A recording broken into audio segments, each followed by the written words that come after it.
What's good? I was gonna do my timer, but I don't see it. It's just 30 seconds. So what we're gonna do is yes, child, I'm moving on. I'm moving on I'm moving on ebony time tonight, as always. It's a lot going on. I want to welcome everyone who will be tapped into Metaphysical Monday. And I want to start kind of in a we're going to start in a meditative and devotional space. So just give me some time here and we'll be getting started. Um, Whoever catch the live, give thanks, be blessed in this space with us. It was still important for me to go live tonight, even with all of well, what happened was I overslept, you guys. And so I had to still take time to take care of me and put myself in order, but it was still important to go live. I haven't been this is it's been what, 4 Mondays. I've been traveling, a lot of things have taken place, and I was pushing, pushing, trying to get certain things out, certain things that was on my mind, just been a lot going on. So before we get into all of that, I just want, just to take some time and do a little meditation and just prepare my table. Okay. The Bible can now be watched. Eve. Trying to put a little music on in the background for it's just a little some sounds here. So we're gonna start with again with devotion. Um and our last time we spoke, I told you guys that I would be traveling. And I wanted to talk about I was on the Unlearned series and we were talking about some things. Lilith and well, we weren't talking about that, but I was speaking to me wanting to go into more of this the political aspect, I guess, of spiritual religion. I wanted to touch on some of the origin stories and revisit some of these tales and how they were told in their original form, and possibly give a little more insight on what was meant and what was going on, what the climate was. But I decided to wait on that, and I'm gonna go into what we will be talking about tonight. There's a lot going on. Again, welcome to Metaphysical Monday. I want to go ahead and get my space, um, get it activated. I already have some water out, and my water is that's to level the room. I water actually throughout the room. I do that, for a negative energy, to just balance the energies in the space and to have a place to ground those negative energies. Right now, I'm lighting candles for the ancestors, namely my grandmother, um, the Godhead, my great grandmother, who a lot of my gifts came from, my grandfather. So I got that going. I'm actually working with Trine Energy R3. Okay. Let's just give thanks for a minute.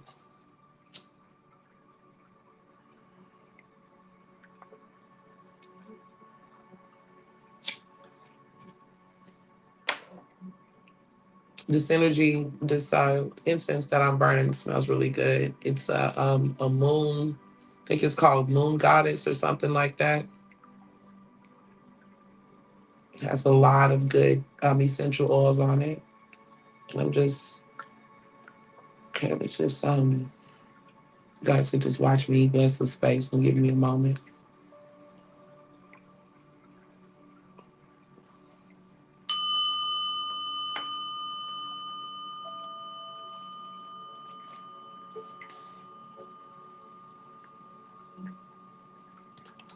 Got some Florida water, the quick version. It takes a long time to make fresh Florida water, but I have done it. And this is some patchouli,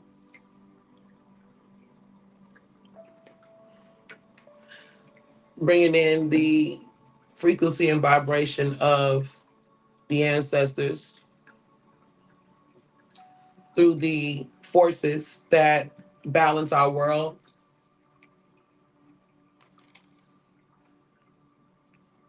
Peace, love, and light, darkness, balance, and divine order. And everything comes out of this primordial darkness. And we're going to be talking tonight about the journey of Duat. That's not all we're talking about, but since we're speaking to that primordial place, before we begin, I want to give reverence to God. However you see God, I want to welcome everybody in tonight. Um, give thanks to Allah. Give thanks to the Christ energy, the energy of Neteru and the Orishas.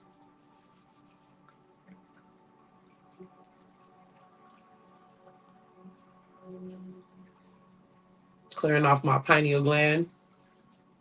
And also, I touch the back of my neck in order to. That's a protective space because a lot of spiritual energy enters through the back of the neck. Been doing a lot of devotion and stuff. And that's really where a lot of my time and energy has been going. I've been doing a lot of traveling. Okay. Just take a deep breath. I'm gonna do the singing bowl. Let's put some get our frequency going again in here. It's a lot we're gonna talk about and some things that I've been encountering, and I want to prepare the space for this conversation. Take a deep breath,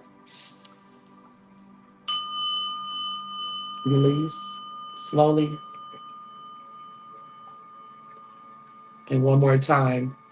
Take a deep breath, and when I hit the chime, slowly release. Hold it.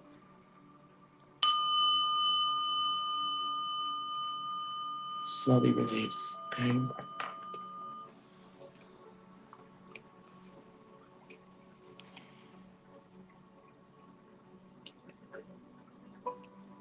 I give honor to God, to the Godhead, to Allah, to the Christ energy, to the Neterus, to the ancestors, to the divine intelligence that moves through all things. I give honor to the conscious Father and to the unconscious and subconscious Mother, the dark mother, the great void, the womb, and the source of creation. And even this journey of Duat, we're talking about the womb, the unseen, the void, the source of creation again. And we honor the light of the sun by that illuminating and life giving force that gives forth the power to male and female, masculine and feminine energy, and to all life beneath it. We honor what is seen and what remains unseen, what we understand and what is still unfolding beneath the surface. Tonight, I especially want to give thanks to life for another breath and another opportunity to be here. I want to hold space for those who are grieving, uncertain, tired, angry, frightened, or simply trying to make it through this difficult season or a difficult season. Many of us have been going through a bottleneck, one thing after the other, including people that have lost people. I've had some friends a friend that passed away and a friend who lost his son. So I do want to acknowledge again John Curtis. And that's one of the last lives we actually did before I went into Unlearn. We did a tribute to John Curtis. So I want to give thanks to Soul Charge, aka John Curtis out of Oakland, who lost his life in June. And then we have Dante Harden, my boy Classy D. His son passed away. He was murdered in Vallejo, California. So I want to make sure I also acknowledge Dante, a child I've been knowing since he was a baby. All of that was hard and heavy because as I was coming from one funeral, I'm being directed to, I'm hearing about another death. So I just want to say I just want to give thanks for the strength to keep pushing, and just that may the hearts of those who have lost their children and loved ones. These are young people passing away. Um, I just want to send some strength and positive vibes and May God comfort the hearts of those who are going through these trials and tribulations right now. Before we Some of us also been carrying things privately and still having to show up publicly, and that's part of what some of the things that I've been dealing with. But I had to make sure I took care of myself. I was jumping and leaping into things, especially once I found out, once I got the news of my friend passing. I did do a ceremony on this live. If you guys are into things of that nature, make sure you tap in. Once again, this is Metaphysical Monday, and we do deal with culture, community, spirituality, and the esoteric. And so it's going to be some different things that we're covering. Okay, I am in the transitional period still. Before we get into the teaching tonight, I want to acknowledge that sometimes gratitude isn't saying everything is wonderful. Sometimes gratitude is simply being able to say, I'm still here. Okay? So it's been a while. Like I said, it's been about 4 weeks. And I didn't come back immediately to jump into another subject of where we were, because I was ready to take it, to a deeper level. But because I'm still going through a transition after we have reset Metaphysical Monday and we reset this channel a couple of times actually since 2024, I'm still, I'm still, really trying to fill out where my audience is, who is my audience, who are who's my supporters, where are we in our evolution. Some things I want to just jump into, but I want to make sure I meet my audience where they are as well. Okay, so thank you for anyone who will be tapping in watching this live. I did see someone come in, give thanks, and yeah, just get into the vibe with me. So this is where I'm starting at today. This live is actually called the pressure beyond the pressure cooker. We did one a few weeks back, maybe a month or so ago, maybe 2 months by now, called the in the pressure cooker, and this is beyond the pressure cooker, the journey through Duat. And I've been traveling, spending time with my family, like I said, handling business. I didn't add the spending time with my family part, but I definitely did have to go to California for a funeral. Still while simultaneous handling business because I had a lot going on before, the untimely death of Soul Charge. And so I had to get back to what I was doing, but I stayed there, with my family for a while. And I wanted to be present. I think I posted a couple of things, but I just wasn't feeling, I wasn't in alignment. I felt like the energy was kind of interesting on internet in general, and there was a lot going on. So I just did a lot of personal work and, worked with my clients, and I just fell back and just enjoyed simple things. Sometimes we got to do that, I've been selling my vinyls and just doing all kind of stuff. And I'm still selling vinyls if anybody's interested. I have a massive vinyl collection and also some other things. Okay, we'll tap into that. If you're interested in some vinyls, then yeah, I'll let you tap in with me on TikTok and you can see um, my collection or some of my collection, while they're there because people are buying them. Those vinyls are making a comeback. So I am going to go back to the heavier conversations, but I wanted to do things in divine order. So tonight, what I wanted to talk about with all of the things that's been going on, from traveling to the sales to dealing with the heaviness of loss and some of my own personal losses that I've also been healing from and dealing with for a long time now. Um, I want to talk about what's happening beneath all of that. Like I said, the bills that I started, and I am going to continue. Unlearned isn't finished, so we will be getting back into unlearned. The conversations about artificial intelligence and the shift in the new world we're in as we're going through Age of Aquarius, and how AI is affecting our world and how, ways in which we can thrive, the changes and surviving, all of these different energies and frequencies that are changing the planet itself and new ways of thinking and doing things. We're going to get back on that. I've also went into Lilith again, Adam and Eve, and I wanted to talk about the story of Jezebel and some others. It was really speaking on um, the politics of religions, patriarchy, a little bit as well, the nature of war, and the miseducation of spirituality. Okay. We'll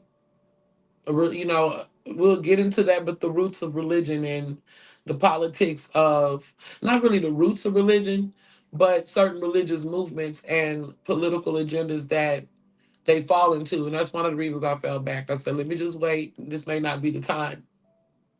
I feel like I was getting ahead of myself. And life has just been so moving so rapidly, I could barely keep up with it. I know a lot of you guys, again, a lot of people have been going through that. We just kind of moving through it. We're just moving through it. So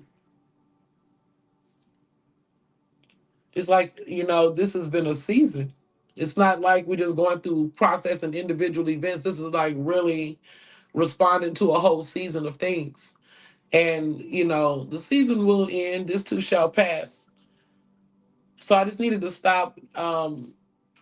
Not because I didn't have nothing to say, but I had too much to say. So let me just, a lot of things from internet was actually, um, social media was influencing certain thoughts that I wanted to express, and almost prematurely, because sometimes we get triggered by things and that people say, and um, I had to just pull back, because I was kind of getting ahead of myself. I'm like, okay, where am I taking these people? Who am I taking? Who am I taking? Right?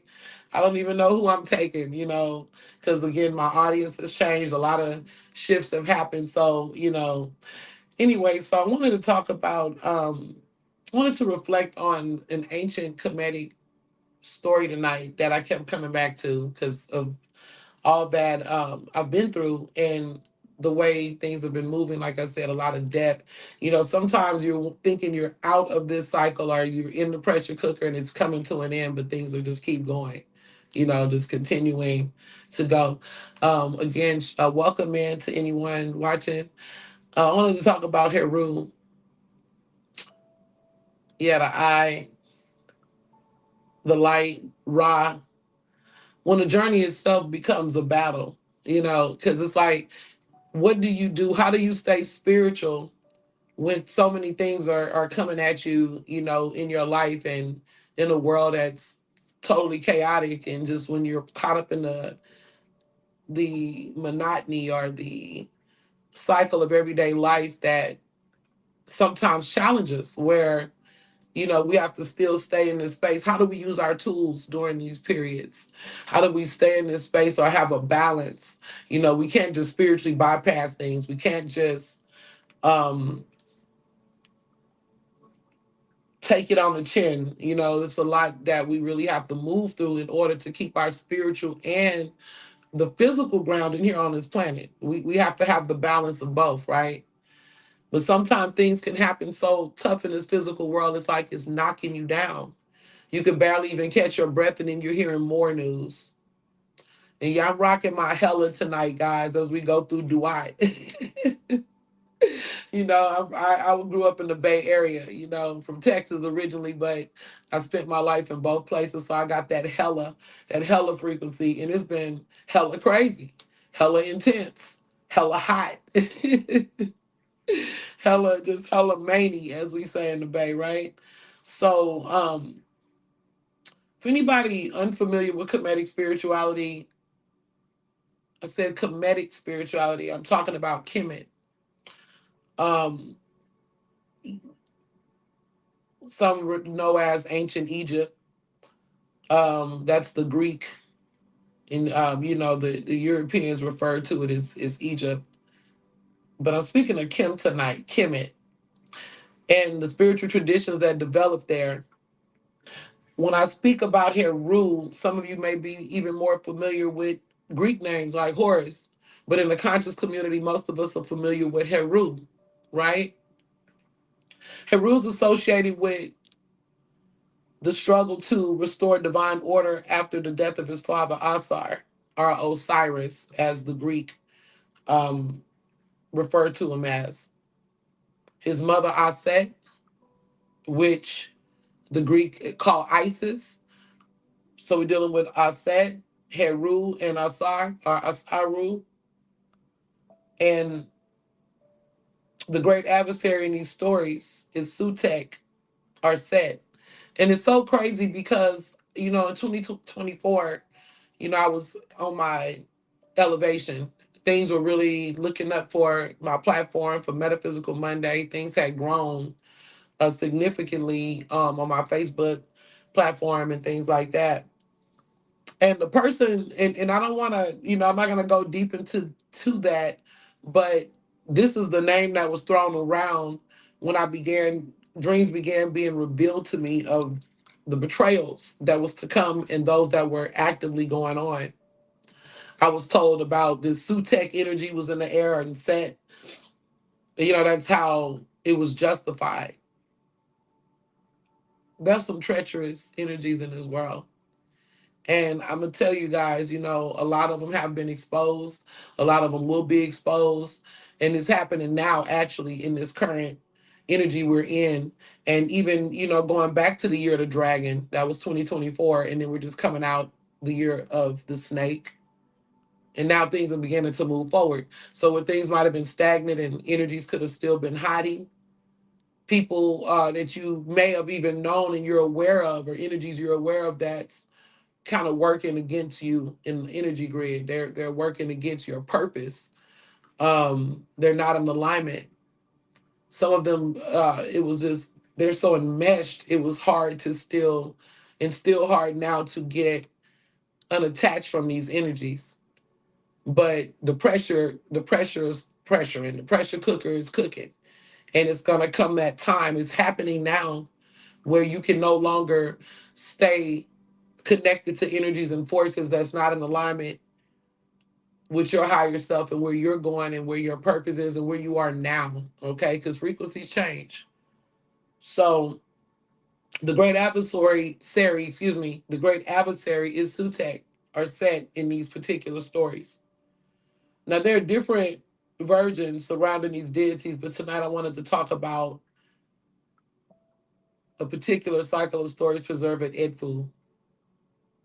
So imagine this: there is Heru, there is a boat, there is water stretching ahead of him, and there's the enemy that will simply not disappear. Heru and the forces with him are pursuing the hostile forces of Set. They like pursuing these hostile forces, so they're almost like going into the storm. Like it's almost unavoidable, right? They travel, they encounter the enemy, and there's confrontation. The enemy retreats, so Heru continues on his journey. They travel farther, and they're going into Duat. Okay, and Duat itself is like back into the womb or the primordial darkness, Ra's light. So he's using his inner light to navigate this darkness. Okay, so there's another encounter and another confrontation and more resistance. So they continue to go back and forth. Heru continues on his journey while Sutek, Set, and these adversarial forces continue to attack and work against him. Some of these hostile forces appear in the forms of dangerous animals of the water, like a hippopotamus and crocodiles. Again, Heru and his followers continue to fight. Okay, and this is what the journey that I'm speaking to. With you wanting to continue to stay in the spiritual realm and the spiritual light on this journey in this space time continuum, in this experience on earth, but there's always something adversarial as you fighting for balance, fighting to be in purpose and on purpose.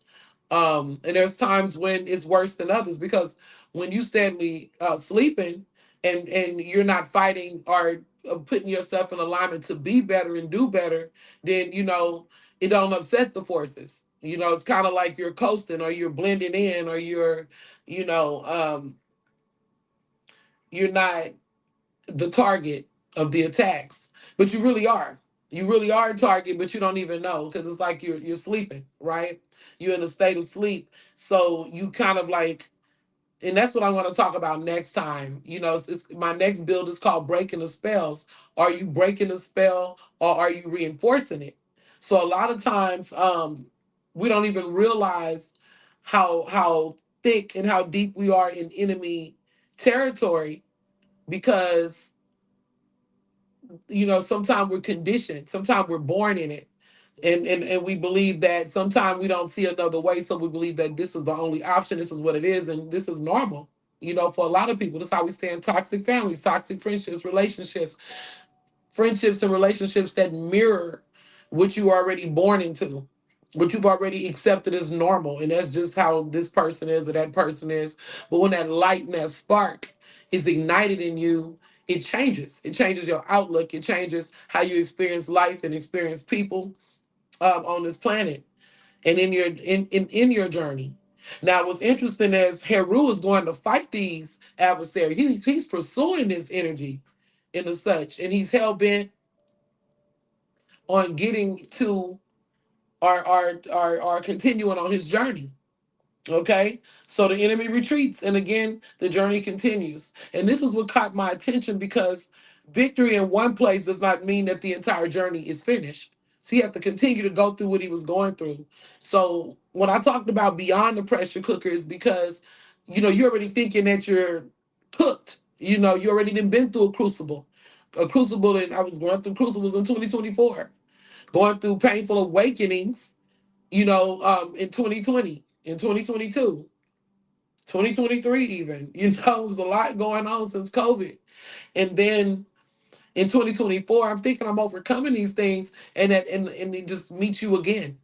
And sometimes, you'll hear people and they'll, you know, supposedly giving you encouragement and telling you, oh, this too shall pass, and oh, it'll be over, or other people got things going, whatever, this these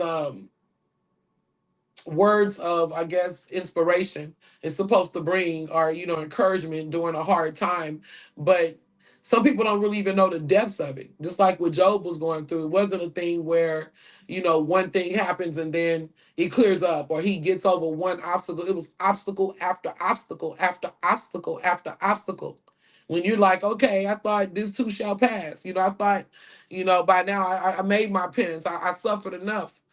But sometimes, when you going through the on this journey and understanding even this dark journey of Duat, and Duat is the netherworld or the underworld. And if I speak of Am Duat, I'm just speaking of the report or the recording of what happens in this space. Okay, so this is like really going into the depths of certain darkness.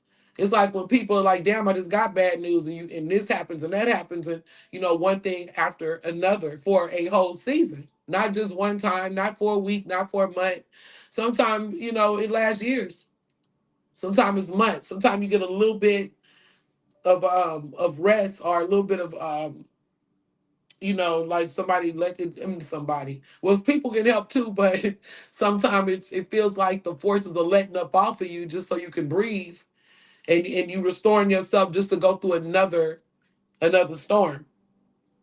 Okay, so but because victory in one place doesn't mean that the entire journey is finished. Heru has won something, but he still has somewhere to go. The boat keeps moving, the pursuit continues.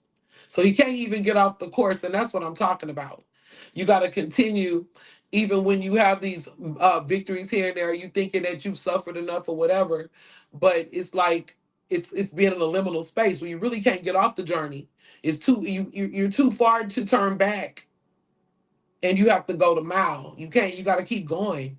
You're too far to turn back to where you were, and and it's like you're already in a space of the free falling, or just being in this liminal space, or you've already committed to this journey or committed to this path. For some of us, it's really that we've committed to this path in such a way that, for me, yes, things that I'd like to change or turn down. But even if I was to just say, okay, I'm going to just stop everything I'm doing and go totally underground or just blend in with people, there's a certain frequency that I would never be able to totally do that. Of course, I can make my message more palatable. Um, I can join into certain organizations that make me more acceptable, or give me a seat at the table, but I could never just totally blend or hide that energy. It's a certain frequency that we have on us, especially when you have certain code, when you encode it with certain things, whether it's a high frequency or a low frequency. But a high vibration will stand out. Or people with a certain mindset. And your mind, that's what determines that wavelength, determines your frequency, how you seeing things, how you're activating certain things. Of course, your actions as well, but that mindset, and just that mindset in general, it puts us in a different frequency. And people that's not on that frequency don't get it. Sometimes they want to attack it, but you still got to stay the course and stay the journey. And I've been really dealing with some stuff, and I'm not the only one. And that's why I wanted to extend this live and raise the frequency, and talk about this journey so we can remember Heru and what we're really a part of and what we really have inside of us when we're navigating through these dark spaces. Okay, so Heru has won something, but he still has somewhere to go. So the journey isn't over. The boat keeps moving, the pursuit continues. And eventually, Set himself emerges in the form of a great red hippopotamus. Now we have gone beyond an enemy simply standing in the way to Set calling forth a violent storm. Imagine being on that water. The wind begins to rise. The water becomes violent. The waves begin striking the boats. The vessels carrying Heru and his followers are being tossed in the storm. And remember, Heru was already fighting before the storm came. So he tired. He already fighting. Now it's more. It's like it's all piling up, right? It kind of reminds me of Peter too. The story of Peter in the boat. But Heru was actually fighting when Peter was in fear. No trust. Heru was in alignment. He understood the assignment, but that doesn't make it.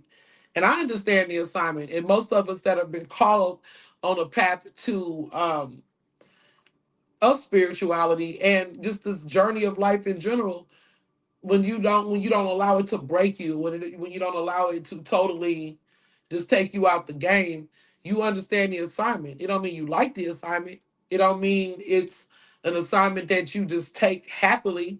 It's an assignment that has to be done. It's understanding the uh it's understanding the higher or the greater, the how do I want to say this?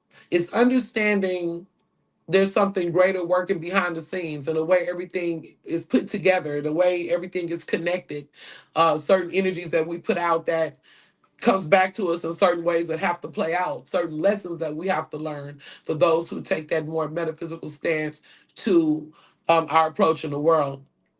Okay, so he's fighting, and now the environment around him has become unstable. So now even that, and that's what I tell people. It's like it's time to move on when not only certain things within your life and experiences are working against you. It could be the people, it could be clients, it could be friends, or just people on this energy grid at work. But when the environment itself, when you can't even make nothing happen in the environment itself, it's time to move forward. For those who can, it's time to get away from that environment. And some people can't.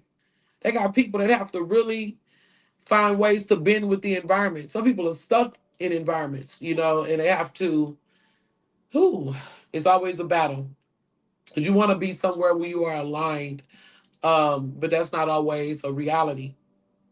But whatever the case, so the environment is not working against them. But through this darkness and through the storm, Heru holds his course. He just continues on it. And this reminds me of radical trust. And that's why I wanted to talk about Heru. Um, how you got to just keep the course regardless. Even if it look as dark as it is, even if you can't see anything, that's when you really have to understand and trust the process in some of our darkest times. Sometimes when you want to curse the sky or curse the God, however you see it within yourself, or, you know, um, wherever you see God dwell in space, or even the people around you, or you feel like your life is cursed. But there's something that's lying underneath. It's a thread, especially when you are woke, when you understand, and you're not just allowing it life to throw you about and you thinking you're just a victim of circumstance, so you do nothing to change the circumstances, right? Whatever the case, Heru is in this battle. He holds his course. And one telling of this story, the golden prow of his boat is described as shining through the darkness, and the foam of the waves are like the rays of the sun. And that's like the inner light, because the boat itself deals with, it's like a vessel. The boat is a vessel itself. So going through Duat itself is like going from one lifetime to another. Um, yeah, you're going from dark to light. You know, um, so that light that was with that vessel is his inner light. His light is shining. So that's the way he's being guided through. That's what the radical trust is really knowing without a doubt. And how do we get to that level of trust? Is spiritual application, or application in general. It's observation. It's taking time to see how life is actually in the cycles of life are moving. So you can trust the path, because it happens for us again and again as life do move in cycles, right? And we've seen these cycles before. They could come in different ways and manifestations, but we've seen these cycles play out in different ways. Some storylines look the same, but the ending or the outcome or the lesson is different. But as humans, we are experiencing a cycle of life. We have our ups, our downs, um, our experience here on the planet, and we live, we die. So we understand and we can infer, what happens during these cycles. But some cycles are very dark. And I'm speaking to how Heru stood the path anyway. He stood the course, or stood to his journey. He stands his ground. He fights these forces, understanding that there's something greater. And honestly, these were some scary things he was fighting against. You know, but in any way, he took his harpoon. As Set is trying to destroy the boats, and he's in the water, and he's, it's pretty violent. His light is still shining. And in that journey, Set attempted to stop continues. And the journey that Set attempted to stop continues, right? So he went on a journey. Excuse me, I got caught on my words there. He continued on his journey. He didn't allow it to stop him. And that's the part I want you to hold on to, because right now, the story I'm telling you tonight is not simply because I want to talk about mythology or talk about things that so long ago that maybe you can't relate to it. But I'm telling you that this is old as the tell, it's a tell as old as time. You know, we are gonna have obstacles. And I know sometimes we feel as if, you know, um, some people don't have obstacles. Some groups don't have obstacles. Yeah, that's because they're operating in a space of that is adversarial to those who are here to bring change and bring light onto our planet and into the world and be the light for others. You may not light up the whole planet, but you could be the light in the life of those around you, a light unto yourself, and the ability to trust no matter what. Okay? So I've been going through that. I've been going through that. This is, I'm talking to you from that space. And I handled that. I made it through. I fought through that. That's what we all have to know, and be able to tell ourselves that I know what it feels like, and many of you are going through it now, and may have overcame and know what it feels like to fight through that, to handle that, and continue to, even when you think you can breathe now, right? Then the water changes or something else happens. It just continues. the conditions themselves change. The water itself change. So it's kind of like you may be going through things in your life, but you may have certain things that support you in these changes. And all of a sudden, that's no longer there. The bridge is no longer there. The support system is no longer there. The opportunity is no longer there. Whatever it is, right? But you still have to weather this storm and fight these battles. It's been a lot for me, and that's why I had to come on tonight, whether I'm late, whether I'm great, whether I am, wherever. I haven't been on in a while, yeah, because I wasn't in a space where I could. And it was so much going on. I thought I was ready to just get into these heavy topics. But no, I'm still in the storm. But things are coming, okay? I'm seeing the light at the end of this tunnel. But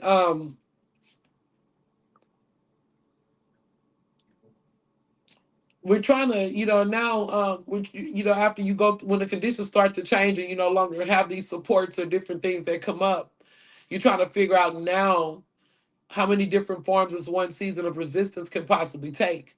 So the lesson I take from Heru isn't that spiritual people never encounter resistance. It's the opposite. It's movement can coexist with resistance. So we don't have to just shut down. That's why I think sometimes like people that reject stuff like astrology and things or say, well, that can't determine this to dictate this, and I am a believer or a follower of astrology. It's a lot of truths in it. I think sometimes the interpretations or the way people perceive it can be different. It's not always totally accurate because, like I said, people perception can be seen from a dirty lens or they can just be looking at it from one lens. But I do know this, sometimes we have negative aspects. And some of the things that we're going through now is because of negative aspects that's in the chart. But you can't just stop movement. A bad chart is not going to stop bills from coming in. A bad chart isn't going to stop what your children may need or people that need things of you, of still having to be in marriages and relationships and still having to work and still having to show up for life. Those charts and those seasons. That's what Heru was dealing with. No matter what was going on in that space that he was in Duat, that dark place he was in, he had to still life. He couldn't go back. He couldn't turn back. He's too far in the journey. So he has to weather this journey. And he was pursuing this stuff because he knew it. He knew in order to get to the next level, he was gonna have to pursue these adversarial forces. And sometimes we have to, in order to get out, that's what getting out the comfort zone is. Sometimes you got to just be like, okay, I got to face this. I have to deal with it. I got to move through. So you can still move when things are working against you. Movement can coexist with resistance, you know. So tonight I had to, and what I'm gonna follow up with is a pop-up live. It's not necessarily Metaphysical Monday because I do want to catch up. I owe you guys some episodes and stuff. So I am gonna come back on this week to talk about are you breaking the spells or reinforcing it? And that's going to be a heavy bill, So let me go ahead and get through this because there's still a few things I want to cover in this. Um, again, movement can coexist with resistance. You could be making progress while simultaneously fighting for that progress. That's deep. You could be making progress while simultaneously fighting for that progress. While you're making progress, it's that's like the new level, new devil. Like I got this far, but I gotta keep fighting. I gotta keep, pushing in this direction. As soon as I get here and think the fight is over, here it is again. Fighting for my independence, fighting for my path, fighting for my mindset, fighting for my goals, for my dreams, for my children, for my future, for my health, for my life, or whatever it is that we are fighting for. You got to continue to push through. Yeah. And honestly, those obstacles are sometimes God's way of saying, how bad do you want this? These adversaries are here. They're always there to sometime our greatest adversaries become our greatest teachers also. Okay? So anyway, the existence of another obstacle does not automatically mean that the previous victory meant nothing either. So just because you've overcame when you know you want to give up, because you like, damn, I did all of this for this. or this happened, or all my work was erased, or um, the team broke apart, or the relationship didn't last, or I didn't get what I thought I would get out of this. But that doesn't mean that the previous victory meant nothing. The things that you did to fight to get to this space, those fights still mean something. It's like going to school and earning credits, like in high school and college or something. And because you failed in the next season, or things didn't go the way you wanted it, those other credits you still need. That's still a part of your repertoire. That's still a part of your work and the journey that you've been on. So you got to give yourself credit, right? Those credits that you earn. And even though there may be a space or obstacles in that, or you may just give up and quit for a while, those credits still matter. That's when you got to bridge the gap. Like, okay, I got to keep going. I gotta make something happen in this liminal space. And that's what's been really hard. It's the liminal space. Okay. So just know that there's more river ahead sometime. It doesn't mean it's not gonna end. But that's part of life, the push and pull, right? So when the storm becomes a season, I've talked about the pressure cooker and the crucible. Oh God, 2024. When I look back at this particular storm, it began for me, like I said, in 2024. And even after this, I was still, fighting strongly. I had a strong start, and I had to finish my year strong. It was just like I had to. I was so stubborn. I had to the point I wasn't even dealing completely with the effect that this betrayal, the effect that this dark period had on me and had on my life. And honestly, I'm still recovering from some of that stuff, but I'm still here. I'm still fighting. I'm still showing up. And a lot was lost, but a lot was gained. A lot was lost, but a lot was gained. So we can't, discount the lesson of these things that we have to go through and encounter. So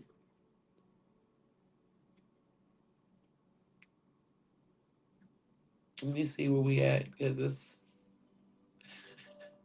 I want to try to get through this, but it's so much, you guys. So much. I may have to. We're gonna go a little longer, but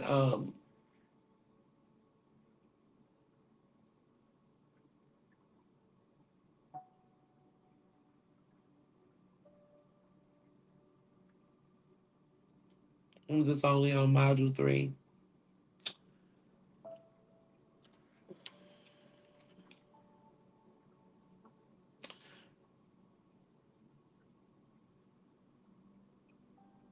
And the difficult season don't necessarily begin with somebody already defeated. Sometimes we enter them believing that we're fully prepared. We have our spiritual tools. We know how to pray, how to strategize, how to work. We understand mindfulness. We understand ritual. Then life begins testing whether those things and philosophies you agree with are principles you can actually live. You start getting tested. That's what spiritual application becomes so important.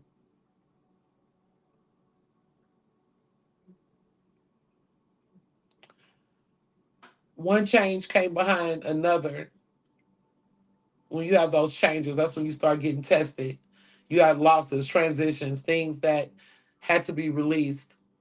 I had changes in my relationships and in my business and my lifestyle and just the way I see myself. I kind of went off script. So some of this stuff I don't want to reiterate, but just know that I went through hell in 2024 and I've been recovering year by year, still pushing, still have, still optimistic, and I know others that have also, because I'm still doing this work. I'm still helping and working with other people who I've also seen go through some really tough cycles. And some are going through great cycles. And I champion that because, we all have our time. But this process is very exhausting. So it was times that I really wanted to go live, even like last week, but I just couldn't. I was tired. Um, I was, some things we can't change, and we fighting so hard. Even we talk about this story of Heru. Sometimes you gotta also know when to chill. you know, and let life. You know, you got to know when to hold them and know when to fold them for real. You know,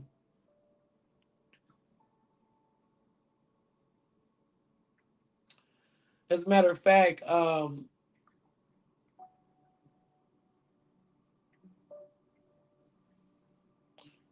we can fight. We can say trust the process, maintain doing what we need to maintain our faith. Um,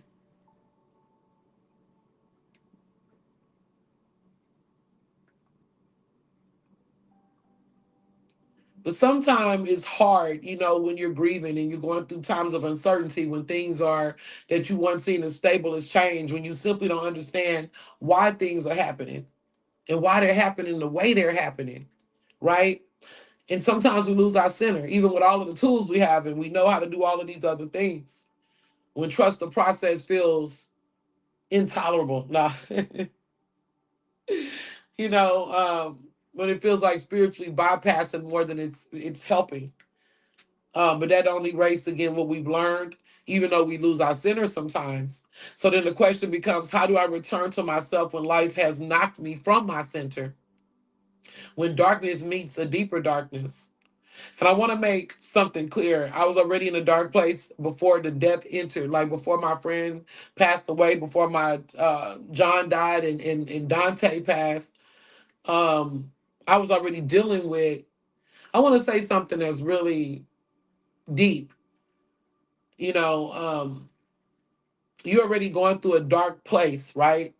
I had my own things that I needed to resolve and needed resolutions around. I had already dealt with circumstances that was feeling unfair. It was a long stretch already. I'm already getting tired of the fight. I was dealing with uncertainty and changes that were happening faster than I can even process. And then my friend died. Soul Charge died. John died. So around that time, I was attending John's funeral, and honestly, I didn't even know I was going to get there. It was so much going on, and it was things happening so fast, but everything worked like I was supposed to be in that space. I did a lot of spiritual work and ritual work during that time, even on my live stream. You know, and I'm still in that space too, right? You got to have that comfort. You can't get out of it. Some days we do, right? But then I'm receiving more news about death. It's just death was walking heavy, and it has been. Um, you know, death has a way of rearranging the emotional room. You can be completely justified in your own pain, and then you encounter somebody else's situations and think like, "Damn, I didn't know how dark this could get," because now their darkness is darker than my darkness. So it's like I had to take some time to give of myself still find a way to be light, still find a way to hold each other and to lift each other up. See, sometimes you going through darkness, but somebody else's darkness it just comes out of nowhere and it almost shadows your darkness.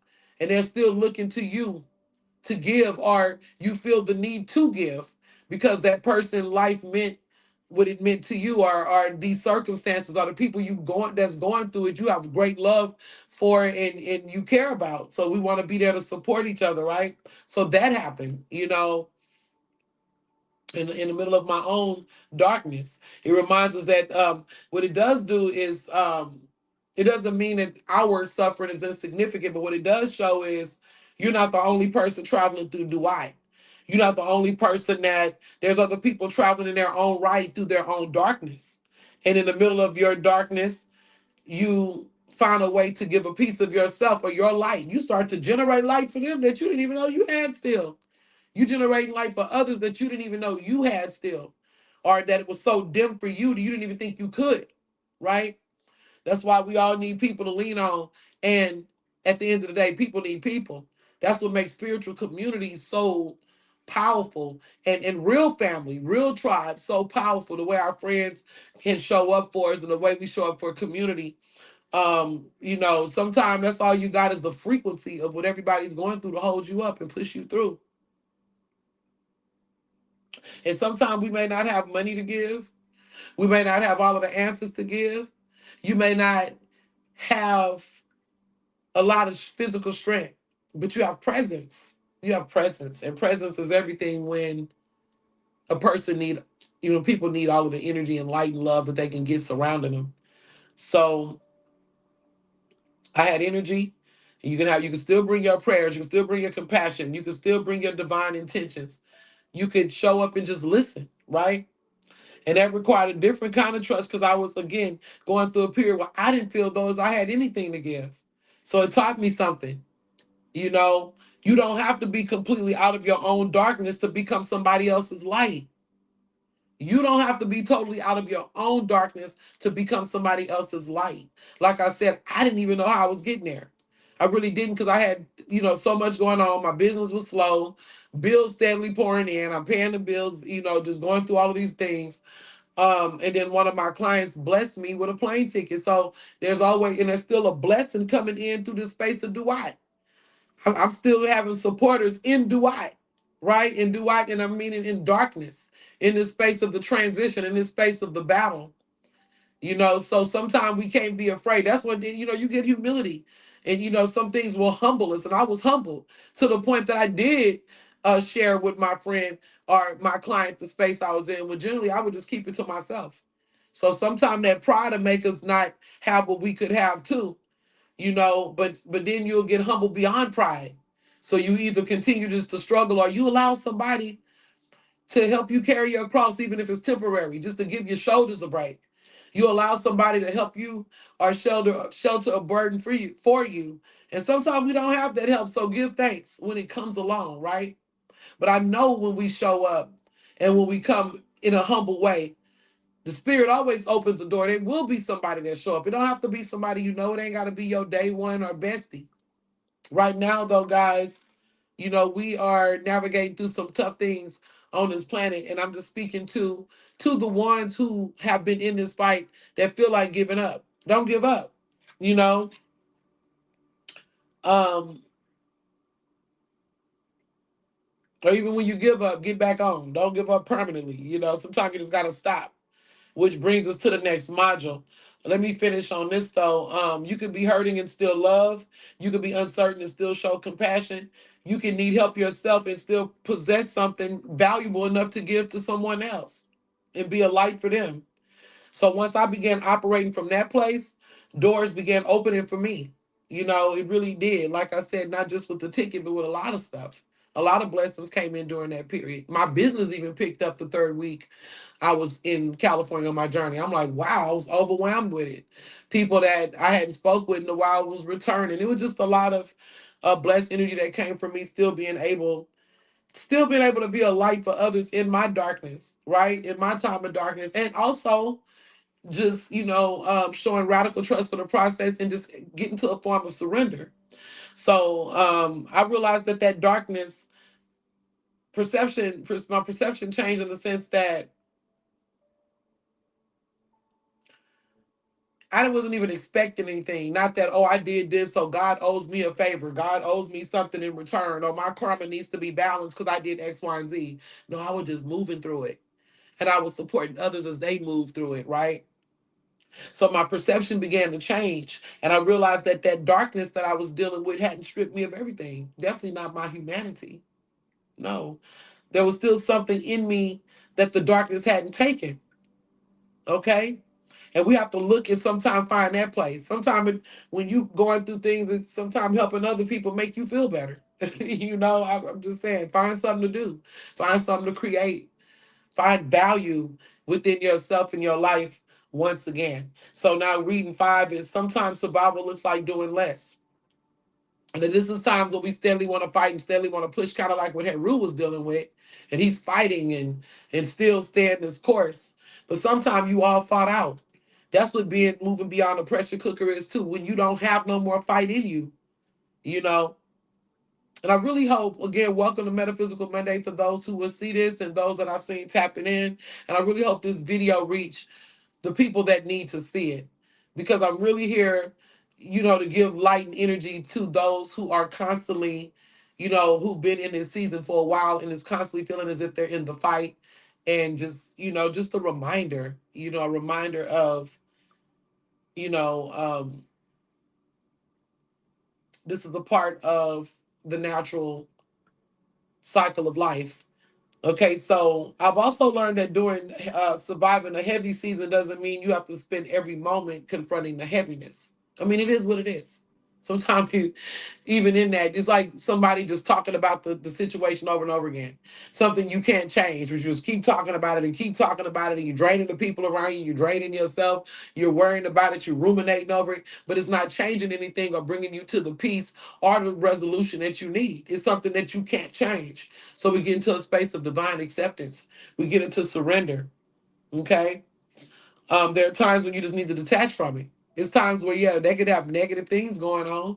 You could have negative things going on in your life. Even sometimes we going through certain illnesses or whatever like that, and you still may need to detach and just watch a good movie, or do something that distracts you from always carrying that heaviness. Laughing with a friend, um, whatever it is that gets you into a different frequency. Sometimes it looks like sleeping for some people, right?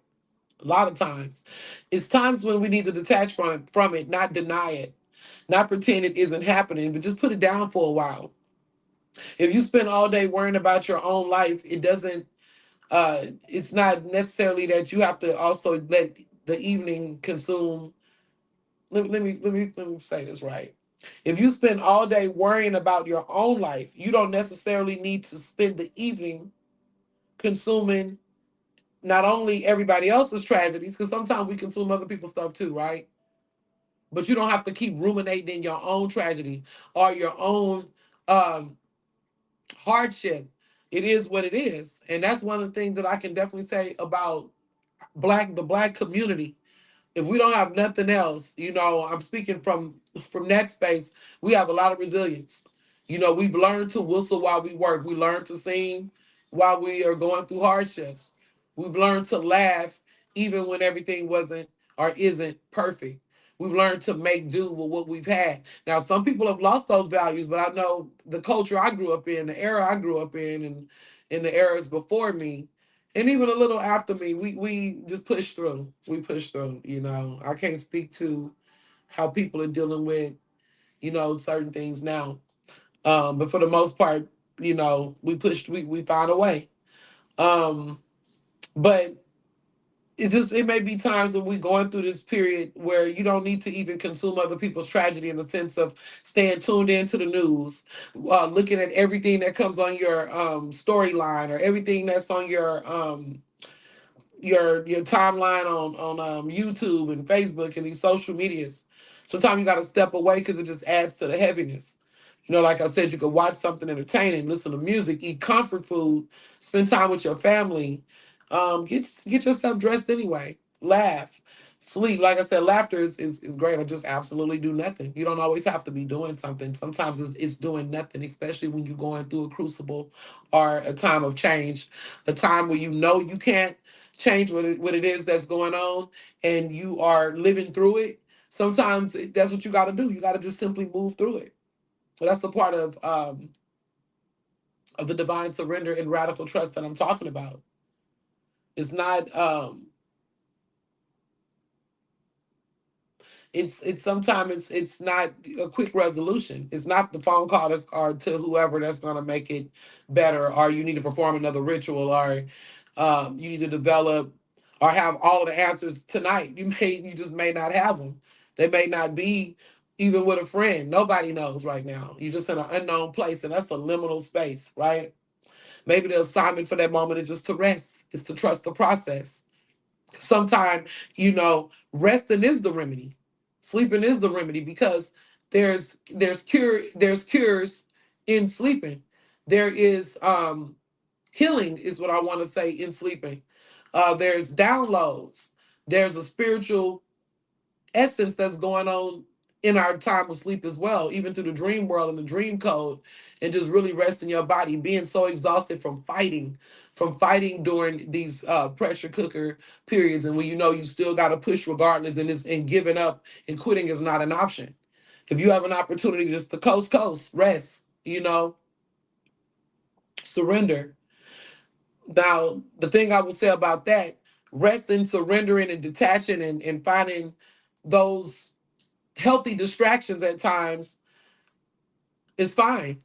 But it's also about awareness, because the danger is when we make it a permanent home. When we fall deeper and deeper into depression, or we make this space of surrender just depression. Yeah, you may experience depression. That's natural when we go through things. We may sometimes feel a little down and things like that. But that's why I also said, still try to get yourself up and do something. Take a bath, get yourself dressed, and move through it. Even when it's heavy, even when it's hard, you still got to move through it. Moving through the grief.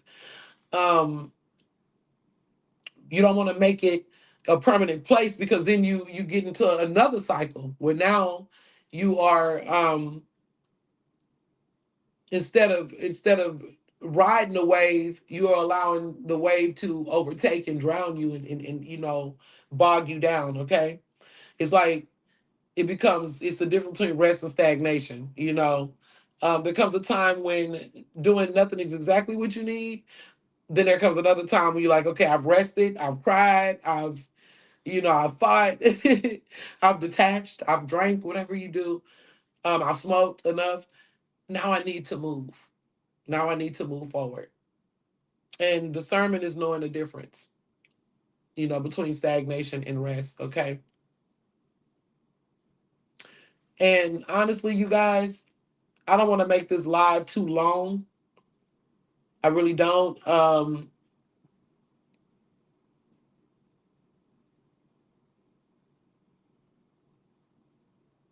think I don't want to even beat the point to death.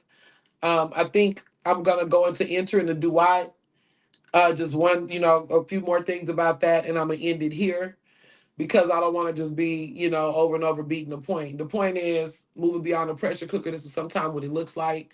I've been in that space, so I'm speaking from my experiences and wanting to share and also be a support for others, even with the tools that I have, even with certain knowledge I have and things like that.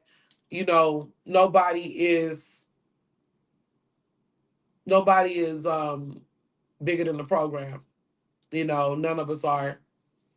And I'm still in the fight. I'm still in the battle, and I'm gonna still show up as much as I can. You know, um,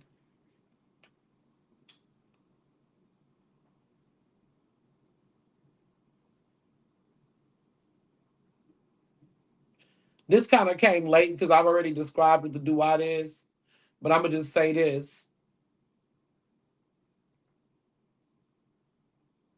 duat again is the netherworld. It deals with the hidden realm, and it's associated with death, transformation, regeneration, and a nighttime journey of the sun, like when the sun sets. Ra. Okay. Also, in the ancient Kemetic funerary texts, what we call the Amduat. It just basically means what is in Duat, what you experience in Duat. That's the Amduat. So that would be like the texts are the scripture that describes what happens in Duat, if that makes sense. It's like the history or um the text that describes what happens in Duat. And again, we're talking about the hidden nighttime realm. It deals with the 12 hours, when we go through the night period from day to night. There's this battle or this dualism that's taking place there, and it's on many levels, because even this journey that Ra is taking is, I want to say with none. It's like he's going through the mouth of darkness, going through this other world or the underworld. And he's going through a battle of duality even within himself. He's fighting forces. He's um it's almost like death and rebirth, almost like going to hell, the underworld, right? Every night though, it's deep, only to be reborn again.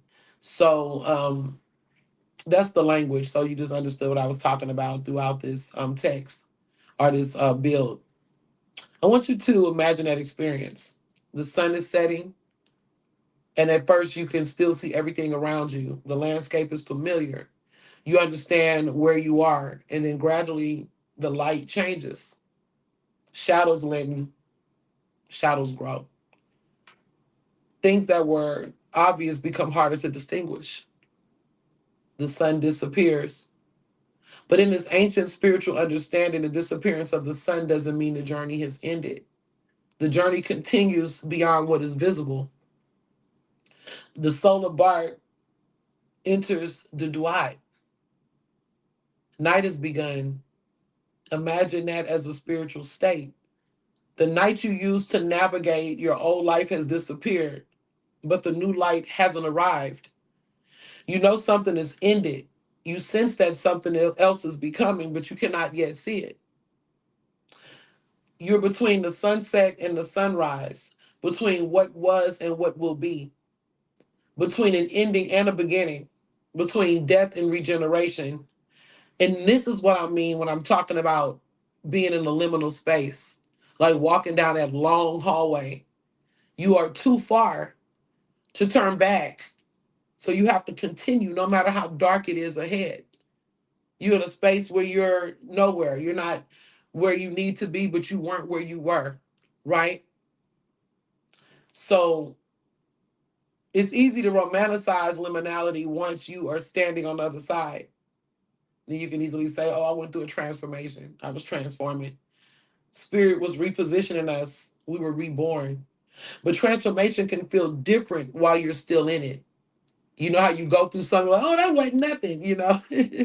Even kids like in a amusement park, you know, you terrified of the ride, but you got on the ride and you know you was hella scared.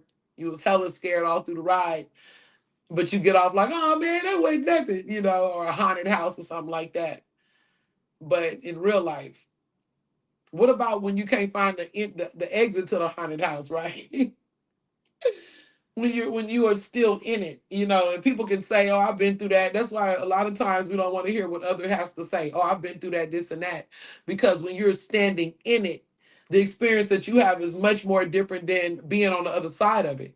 So we still have to cope in that liminal space. We still have to keep pushing in that liminal space and have radical trust. That's really the hardest time because you're not there yet. And that's the time when you want to give up. But what do? Just sit in the darkness? You got to move. You got to do it moving.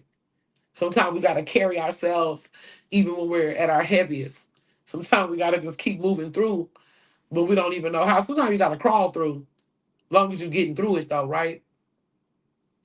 So, you guys, those that are true supporters of me, those that have supported and loved on me for years, and even those that don't, you know, you can definitely send me some positive vibes this way.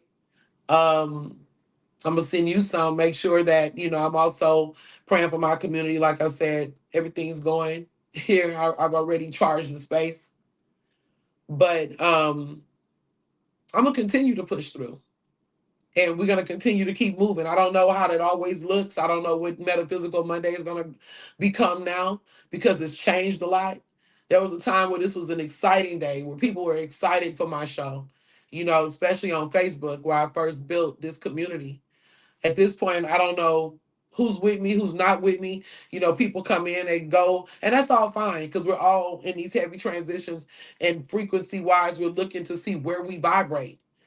Some people, that's why I had to stop the message about Lilith. And I was going to just jump into this real powerful, controversial message. And I'm like, let me stop because everybody's not in that space right now, and timing is everything.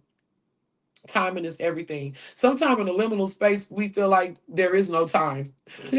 And we know beyond our life on earth, in the universe, there is no time. But we do operate on timing here, right?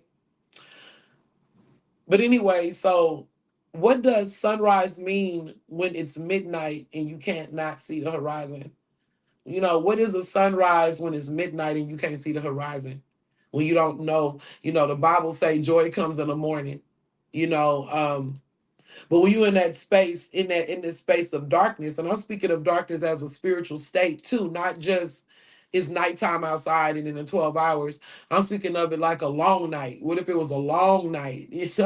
Some nights are long. Um, and it just seems like the day isn't arriving. They got places on this planet like that. I want to say Nova Scotia and um, places where it's dark. I think Alaska too, or somewhere like that. But it's dark for long periods of time, and it's quite crazy making. It's a lot of high rates of mental illness and depression. I'm gonna say depression in those spaces.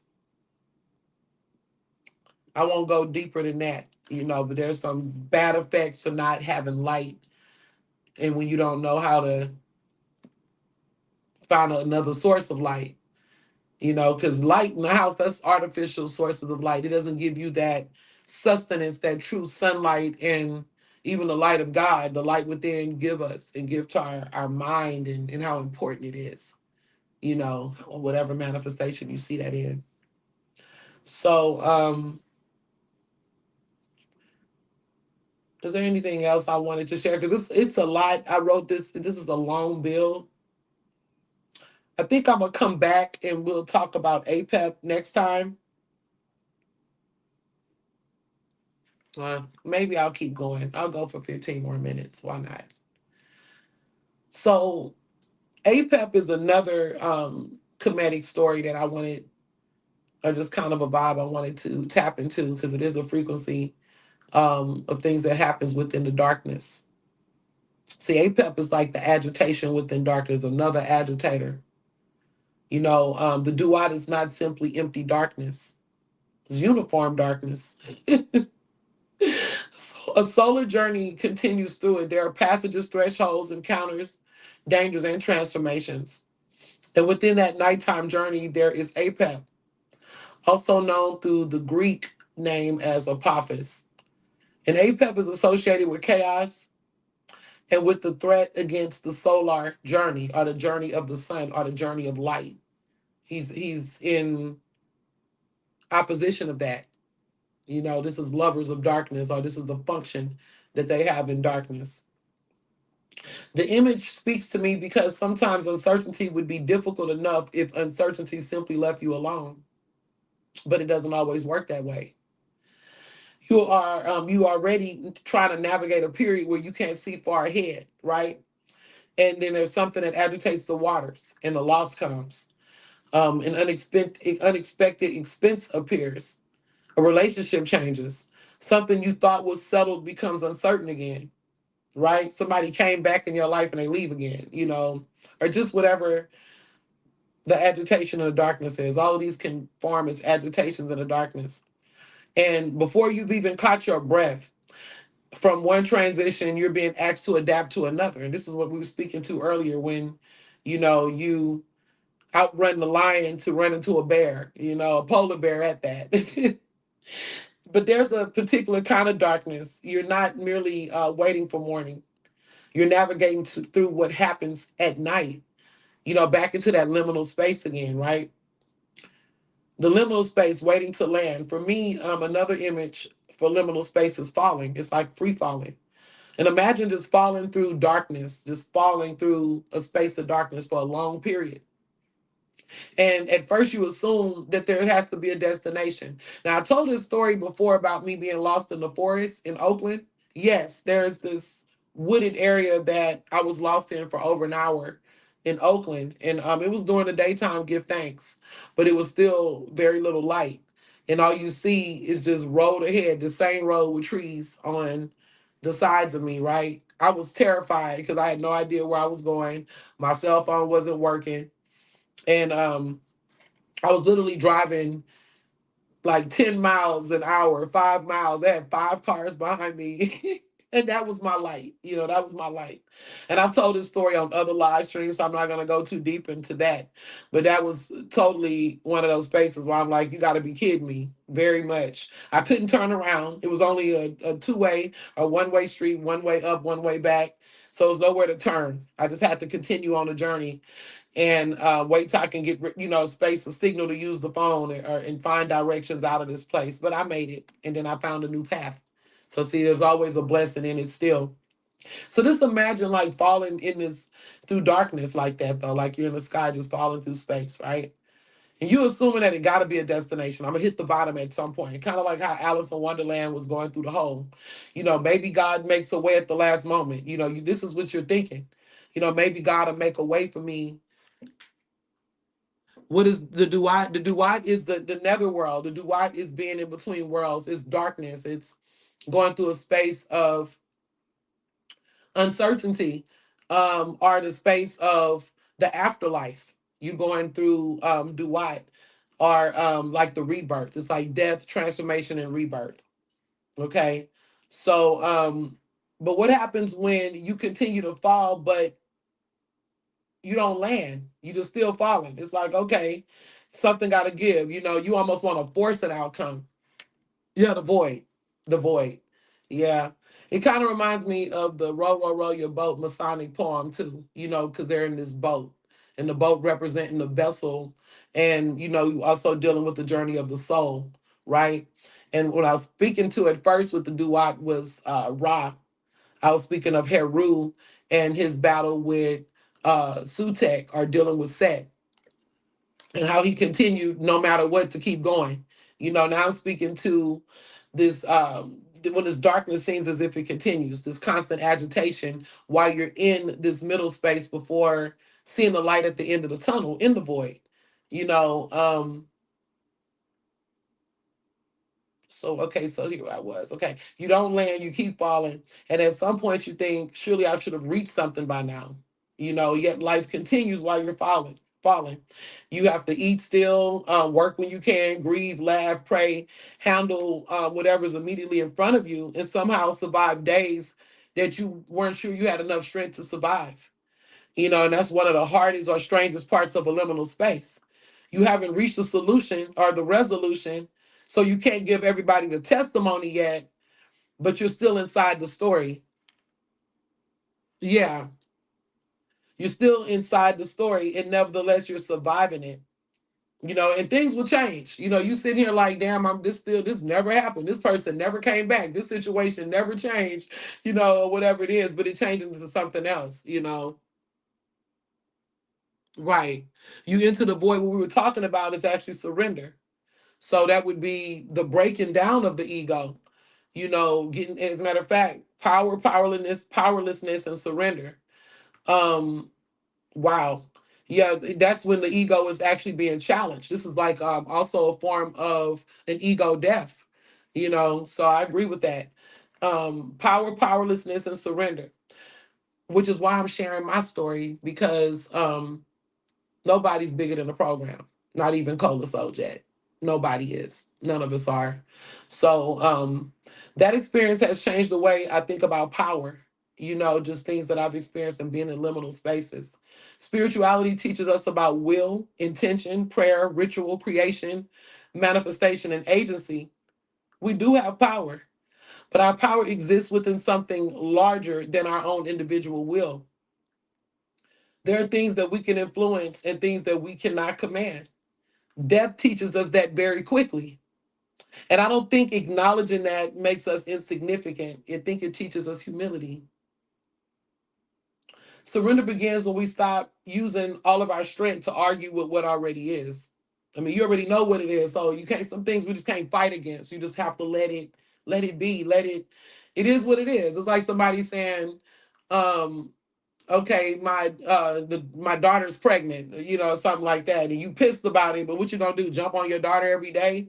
Give her legs? It is what it is, and I'm just giving that as an example. Um, or if you saying something like, "Oh, he cheated," or they did whatever they did, you're in this space, and I mean, some things you just can't keep on draining yourself with. You're just talking about it all the time, and oh, did you hear about this? And did this happened? And that, it becomes exhausting. Um, or whatever it is. I lost my job, or the person lost their job, and then somebody's constantly throwing it in their face. That's Sunday's talk every Sunday. Like, damn, when you gonna get another job? He lost his job. He lost. Okay, he lost his job. The person still got to eat. They still got to leave. We can't just, put him outside because he lost his job. This is a liminal space, right? This is where I am right now. Is what it's saying. So we get to a space where we still have to move through it. It doesn't mean that this was fair. It didn't mean that it didn't hurt or that we approved of it. It just simply means this is where I am right now, and we're moving through it. And how do I care for myself while I'm here? There are times when I didn't force myself to do the spiritual work because I simply wasn't there emotionally. Sometimes not even there in a mental space to hold it. So I had to give myself a break. I would rather come to you guys clear and open enough and transparent enough to talk about what I'm dealing with than to force myself when I'm in a space of being not balanced, or I'm in this liminal space. So I'm trying to find that, that space on the ground. And I'm gonna be honest with you, I'm still going through a liminal cycle. It's a little more clear now, but I'm doing it anyway. I'm doing it from that space. I'm coming from the place of Duat, but things have lightened up for me, for many of us. Okay, so there are moments when, cleaning my space and handling my tools and just giving reverence help me reconnect to the spirit. You don't always go to your spiritual practice because you already feel strong. Sometimes you almost gotta push yourself to do it. Whatever that, be those little moments that we have to move through. It ain't always about the most elaborate ritual, or I gotta do this, or people are expecting this. Sometimes it's just, especially when you're in a space where you keep getting hit with curveballs. A lot of people may not even understand the level of what it is you're swimming through. That's why for those of us that still have a soul tribe, but we love our people, reach out to your people, both ways. Sometimes the person going through needs to reach out too. You don't have to drain them with it, but just reach out to stay connected, to stay at the fold. In the opposite way too. Sometimes we haven't heard from somebody in a while and we want to get an attitude, but we don't know what these people are navigating.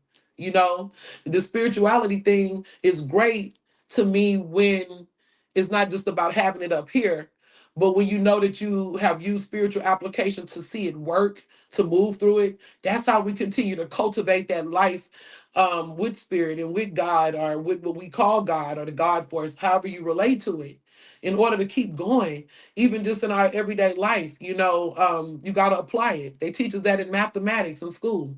They give you the lesson, then they give you a practical application to see how you can, actually navigate through it. You practice first. First is the practice. You get the lesson, the practice, and then you navigate. Right. So that's one of the things that I teach is always mental soundness and spiritual application. That's so important. You don't know if it works unless you try it. And it doesn't matter what the belief is, in order to even challenge your own beliefs, whatever that is, or to test it, you have to apply it.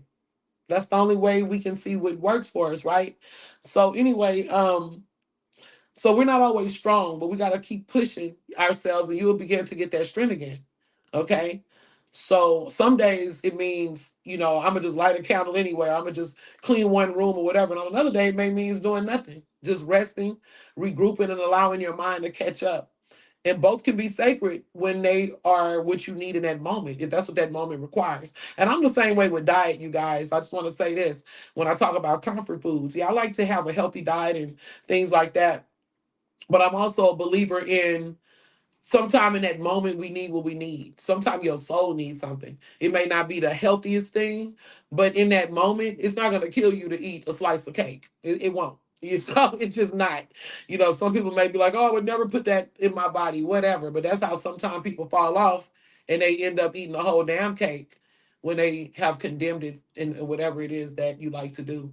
I don't drink anymore, but I'm saying for people that may or may not, it's okay to have a shot every now and then. It's okay to do what you need to do in moderation for yourself in that moment, just to take that pain away, or to take that pressure. Not necessarily take the pain away, but to ease the pressure. Do what you got to do for you. I'm a big believer in that, but stay focused. Understand. Yeah, I'm gonna go to the buffet today, but this is not my everyday lifestyle or whatever it is. So I guess we did make it through. Okay, so I'm gonna just it just basically says surrender must eventually meet with agency. You got to know when, when to just let go and let God, and when to keep fighting and to keep pushing the boat, right? So the tunnels. This season felt like traveling through a series of tunnels. There would be long stretches of darkness, and then suddenly I could see daylight. Um, Something would open, a problem would get handled. Sometimes people will come and help you carry your cross. Sometimes, things just pick up. It's a change in the wind, right? Um, I would accomplish the immediate goal, and then it would just kind of like take some of the pressure off. That's where I'm at now. Like, woo, okay, some of this is I'm seeing the light at the end of the tunnel, right? But you think you're out. Like, okay, it's good now. I'm good. Everything is back balanced. The money's rolling. Uh, I'm feeling better. Whatever it is, the problem got handled, and then you think you out, and then after a stretch of light, here comes another tunnel or space of darkness. Like, this is real. It's not always just a quick fix. Like, oh, I just had a bad week. It's seasons. And then after that stretch of light, there's another tunnel. And at first, it feels discouraging because you keep interpreting daylight as proof that the season ended. Just because you saw a little bit of light, you thought you were out of that season. But proof of daylight don't mean we out of the season, because nighttime is repeating, right? So eventually I started noticing something different. The tunnels seem to be getting shorter every time though. I'm learning tools, but I'm also seeing the changes that's taking place, how I'm being changed, how the perspective is being changed, how our perception is being changed. So these tunnels and dark moments, they're not lasting as long. They're hiccups because you've already been through so much. And these are lessons that we are learning. And it may even be the perception. Maybe the darkest tunnel or the longest tunnel wouldn't have seemed as dark and long if we had that perception then, right? If we had those coping mechanisms then, if we had those tools then, right? So I started seeing something different. Um, the tunnels are getting shorter. The circumstances are changing. Or again, maybe I was changing. It's the perception of it, right? I was starting to recognize the terrain sooner. I could use my tools and find my tools faster. I could see possibilities that weren't visible to me before. Especially when you can just surrender and let go, and really just trust the process. The more we fight, the more obstacles we create for ourselves. The more we get of what we don't want. And that's what the secret didn't teach us. It's the universe doesn't give you just what you manifest, like, oh, I want to be rich or whatever. It gives you what you are and where you are in the vibration and frequency sense. And it's not always when we want it. We got to be challenged sometime. We got to be tested sometime. This is all a part of it. So just because you did all of this work and you prayed to the heavens and you felt like you did some type of spell that's supposed to set you here, and I did my money ritual, sometimes it's bigger than that. And nobody's bigger than the program. That's why I tell people that do work with magic and do work with even the prayers we pray. The prayers, even if you're praying to Jesus, it's not always going to come out or turn out the way you want it to. But you have to understand that this energy that we work with, it works in betwixt and in between. In betwixt and between is what I say. And sometimes it's looking at what the cycles are in our universe or in our the season that we're in now. Sometimes it's just things are not working energetically. The energetic grid is not even correct. The mindset is not correct. You're still doubting and operating from a season of lack. And sometimes it's just fixed forces where you have to go through this lesson. There's certain energies that's fixed, that's at the four corners of the universe, right? Or the world. And there's something that we had to go through. And now you're being tested to see if you're even ready. If you are ready for this seat at the table, if you are ready for this next level. You thought you was ready, but you still got some training to do. It's still another mindset that needs to happen. Remember where the mind goes. So as we are learning and being tested, our mindset is elevating. We're changing, we're growing, we're evolving. And that's gonna make those, even that tunnel season, look different, when we really can trust. But that doesn't mean that we won't be tested again. Nobody is bigger than that of the program, but also of obstacles and hard times and things like that. That's just that's life, how we come out of it, how we deal with it, how we cope moving through it. And I'm really focusing on the moving through it, because that's that's the toughest thing sometimes. So there is sometimes that light we see in the tunnel that isn't a proof that isn't proof that everything has ended. Is just enough light to get you to your next destination. It's not the end game. It's just to get you to the next space, right?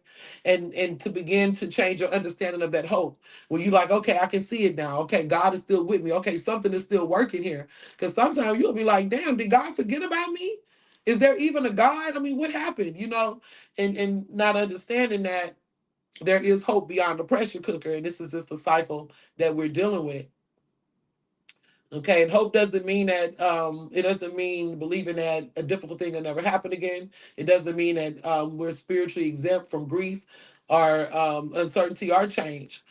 I don't even really care for the word hope, but I'm using it for a lack of a better word, and the reason why, because even that is levels to that.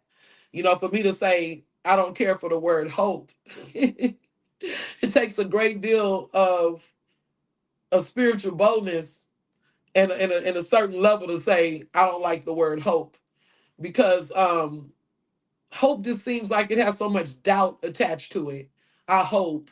It's like, oh, I'm trying to do it, but in some spaces, all we have is the hope, until we can move from hope to I know, or what I feel is certain, or I'm just trusting the process, right? So we're gonna use hope tonight, for a lack of a better word, but hope doesn't mean that nothing bad will happen again. Sometimes hope is quiet. It can simply be the memory that I've seen light return before. So I know that this darkness isn't forever. I know that joy comes in the morning. I don't know how everything is going to resolve, but I know that movement is possible.